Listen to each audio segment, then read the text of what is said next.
أعوذ بالله من الشيطان الرجيم بسم الله الرحمن الرحيم فإن لم تفعلوا ولن تفعلوا فاتقوا النار التي وقودها الناس والحجارة أعدت للكافرين আসসালামু আলাইকুম রহমতুল্লাহ। বিসমিল্লাহির রহমানির রহিম।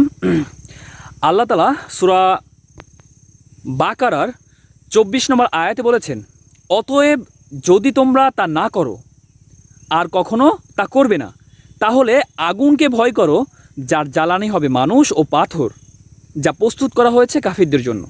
আল্লাহ তাআলা এখানে কি বলতেছেন?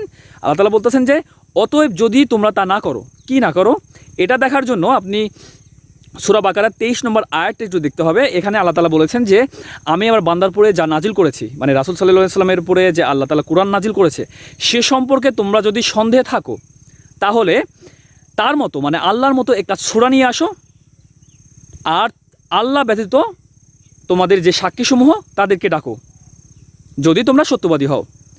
এই জন্য আল্লাহ তাআলা আবার সূরা বাকারার 24 নম্বর আয়াতে বলতেছেন যে অতএব যদি তোমরা তা না করো আর কখনো তোমরা তা করবে না, তাহলে আগুনকে ভয় করো যার জ্বালানি হবে মানুষ ও পাথর, যা প্রস্তুত করা হয়েছে কাফিরদের জন্য।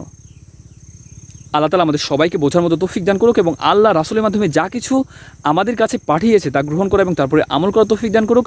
সবাই 5 ওয়াক্ত নামাজ পড়বেন এবং আপনার আশেপাশে যারা রয়েছে, যারা নামাজ পড়ে না, আপনার পিতা মাতা হতে পারে, আপনার সন্তান হতে পারে, আপনার স্ত্রী হতে পারে, আপনার ভাই বোন, আপনার পাড়া প্রতিবেশী, আপনার আত্মীয় স্বজন, আপনার বন্ধুবান্ধব, যে কেউ হতে পারে, যারা নামাজ পড়ে না সবাইকে 5 ওয়াক্ত নামাজের মধ্যে নিয়ে চলে আসুন।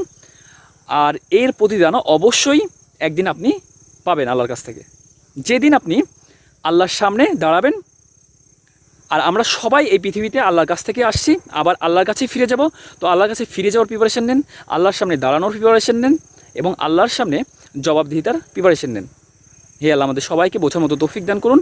হে আল্লাহ আমাদের সবাইকে হিদায়াত দান করুন। হে আল্লাহ আমাদের সবাইকে আপনার তাকওয়া অবলম্বন করার তৌফিক দান করুন। সবাই 5 ওয়াক্ত নামাজ পড়বেন। আল্লাহ হাফেজ।